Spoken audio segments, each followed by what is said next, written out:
Hello students, welcome to Java programming class.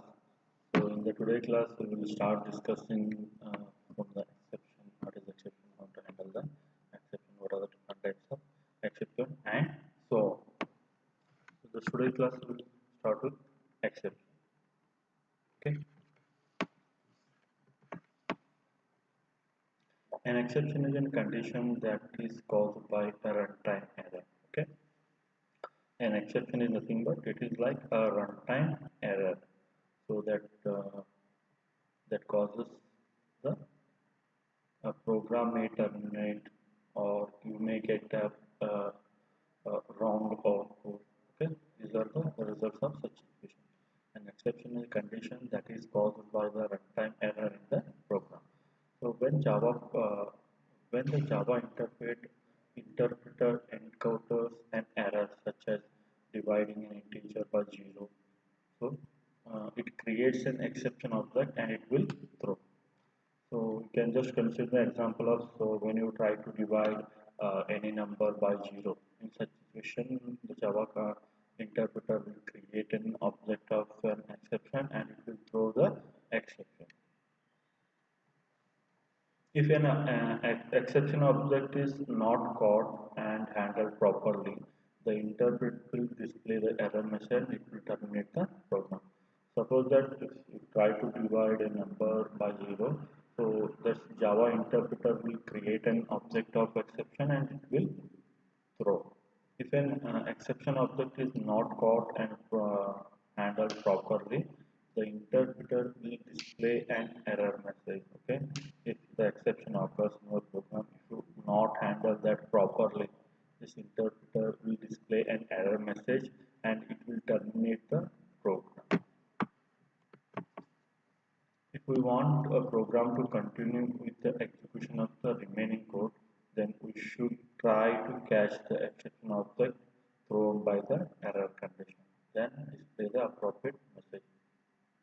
Suppose that if you want that program to continue its execution, then you should include a try catch action object. Okay, you should include that code inside the try block, and that will throw the exception to the catch block. So by doing this, you can make that program can continue its execution. Okay, so this task is known as exception handling. The mechanism suggests that incorporation of a separate error handling code that performs the following time. Okay, so it can able to find the problem, inform the error has occurred. So it means that it can throw the exception. It can receive the error information such as catch the exception and take the correction action, handle the exception.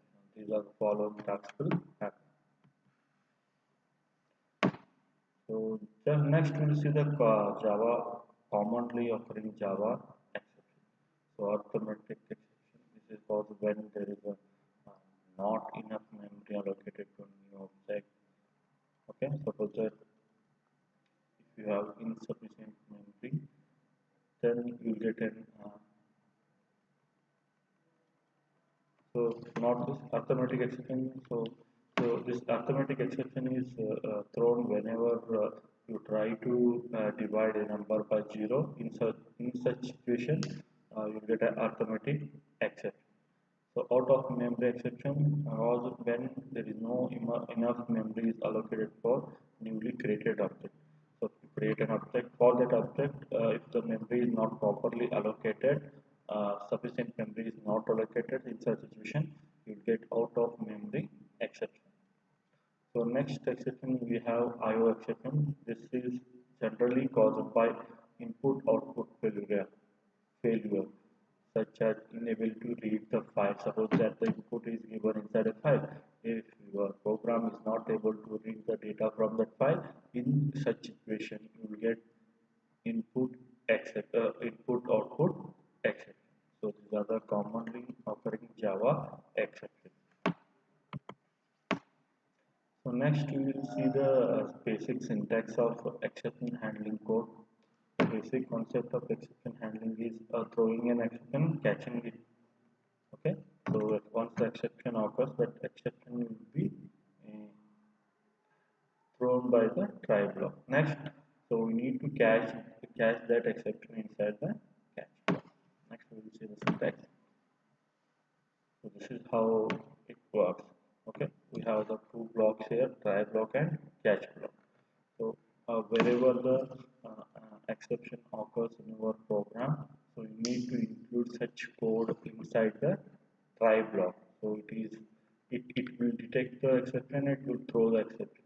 The try block is mainly used to detect the exception and it will throw the exception. Okay. So once the exception is thrown by the try block, next we need to catch the exception, we need to handle the exception. So this exception is caught by this catch block, and catch block will have the code for handling the exception. So here we need to display the proper message. So this try block is used to detect and throw the exception, and catch block is used to catch and handle the exception. Java uses the keywords try to you face a block of code that is likely to cause the error condition. So in your program, if some set of block may causes the exception, such code can be included inside the try block. And a catch block defined by the keyword catches the exception thrown by the try block and handles it appropriately. Okay, so your try block is used to include error code. So it means that it is used to identify the exception that occurred in your program, and it throws the exception. Next thing is you need to catch that exception.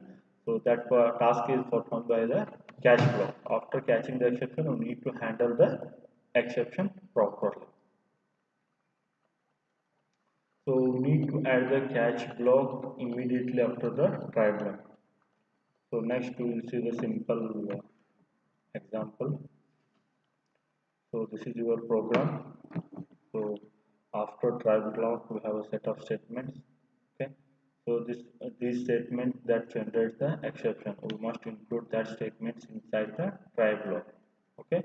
So this try block is used to identify and throw the exception. It will throw the exception next. So immediately after the try block, we need to include the catch block. The task of this catch block is that so it will catch the exception that is thrown by the try block, and it also handles or processes the exception. This is the general syntax. A try block can have one or more statements that could generate the exception. So there may be a set of statements that may be generating the exception, so that statements must be included inside the try block. If any one statement generates the exception and remaining statement in the block are skipped and execution jump to the catch block. Suppose that you have three lines of code.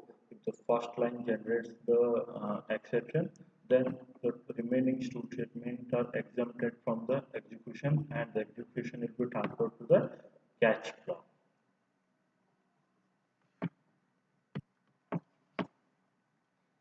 So next we'll be learning about multiple catch statements. So one try block can have multiple catch statements. So it is possible to have more than one catch statement. Okay, you can just see the example below.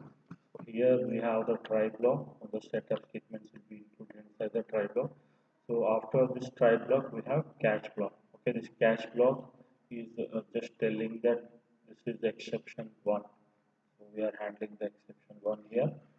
Next, so here we have one more catch block. So if there is a chance that exception 2 may arise, okay, exception type 2e. Okay, so here we are handling the exception 2, and so on. We can have n numbers of exception. Okay, this code may rise the exception n also. We can have multiple catch block after the try. So next we will be learning about the final statement.